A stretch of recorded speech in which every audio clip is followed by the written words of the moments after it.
पूरी दुनिया आईएसआईएस की क्रूरता से वाकिफ है, लेकिन भारत में इस पर एक फिल्म क्या बनी, बवाल मच गया, सवाल खड़े हो गए। फिल्म में वो सच दिखाया गया जो अब तक छुपा हुआ था, वो बात दिखाई गई जिसे कुछ लोग पर्दे के पीछे ढक कर रखना चाहते थे। द केरल स्टोरी में धर्मांतरण और लव जिहाद जैसे मुद्दों को उठाया गया और फिल्म में केरल की उन महिलाओं की कहानी दिखाई गई जो इस्लामिक धर्मांतरण का शिकार बनी और फिर उन्हें आईएसआईएस के आतंकियों के पास भेजा गया, यानी उनको हवाले कर दिया गया। उनको आईएसआईएस के आतंकियों ने इन महिलाओं के साथ क्रूरता की प्रकाष्ठा करी, लेकिन इस कहानी से कुछ नेताओं को बहुत डर लग गया, बहुत मिर्ची लग गई। ममता बनर्जी ने यह कहते हुए फिल्म को अपने राज्य में बैन कर दिया कि इस फिल्म से सुरक्षा व्यवस्था बिगड़ सकती है। ओवैसी कह रहे हैं कि फिल्म के जरिए मुसलमानों को बदनाम करने का एक एजेंडा चलाया जा रहा है। सवाल है कि आईएसआईएस की क्रूरता में और मासूम बच्चियों की जिंदगी बर्बाद करने वाले सिंडिकेट में धर्म का एंगल कहां से आ जाता है, जबकि केरल हाईकोर्ट भी कह चुका है कि इस फिल्म में किसी भी धर्म के खिलाफ कुछ भी नहीं है। तो सवाल यही है, आखिर क्यों कुछ लोग आईएसआईएस की क्रूरता को पर्दे के पीछे छुपाकर रखना चाहते हैं? आज जनता जनार्दन के बीच, देश के युवाओं के बीच इसी सवाल पर होगी देश की सबसे बड़ी बहस, क्योंकि अब सुप्रीम कोर्ट ने भी बंगाल में फिल्म को बैन करने पर सवाल उठा दिया है और साथ ही पश्चिम बंगाल और तमिलनाडु की सरकारों को नोटिस भी जारी कर दिया है। योगी आदित्यनाथ इस फिल्म को आज देख कर आए हैं अपनी पूरी कैबिनेट के साथ। क्या वाकई यह फिल्म कुछ बड़ा खुलासा कर रही है, इसलिए नेताओं को डर है? स्वागत है आपका आर पार में।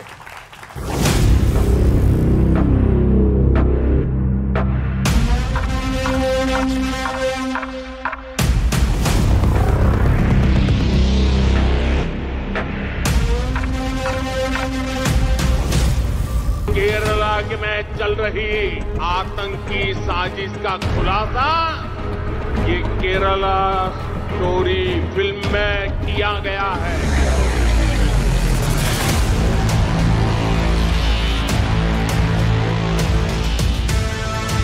तुम कब तक मुसलमानों को बदनाम करके झूठ बोल के अपना पेट पालोगे? तुम बुरखे को दिखाते, मुस्लिम महिलाओं को दिखाते, झूठ बोलते, तुम झूठ फैला रहे, नफरत फैला रहे। That BJP is showing the Kerala files a distorted story.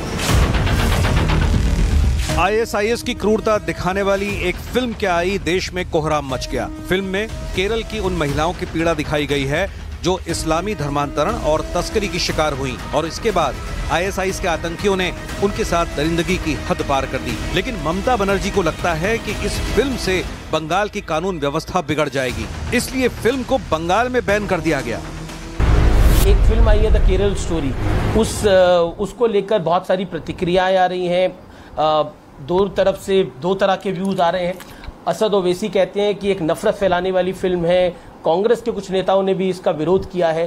क्या कहना चाहते हैं आप? देखिए, मैं मानता हूं कि ये सामाजिक समस्या है और देश ने और राजनीतिक दलों ने सामाजिक समस्याओं को आंख मूंद कर नहीं देखना चाहिए, इसका सामना भी करना चाहिए, इसके समाधान भी ढूंढने चाहिए। अगर आपने इस फिल्म को अपने प्रदेश में प्रदर्शित करने से रोका है तो आप देश को ये संकेत और संदेश दे रहे हो कि आप आतंक के समर्थक हो।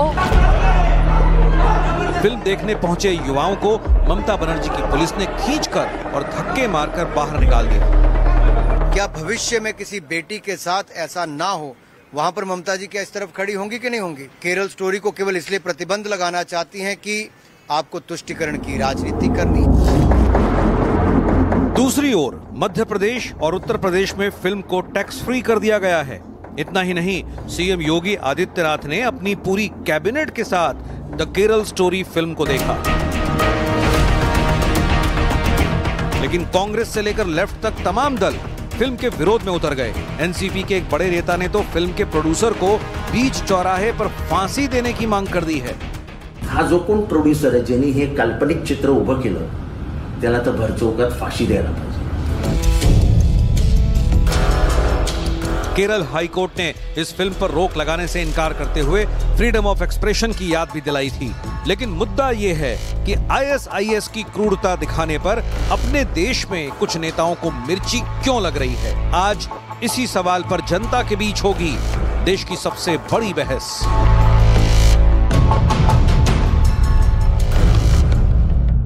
तो आज जनता जनार्दन के बीच होगी इसी विषय पर सबसे बड़ी बहस। स्वागत है आप सबका। जनता जनार्दन का देश के युवाओं का अभिनंदन है इस कार्यक्रम के अंदर। और मेरा निवेदन है कि रिमोट को थोड़ा अलग रख लीजिए क्योंकि यह विषय बहुत जरूरी है।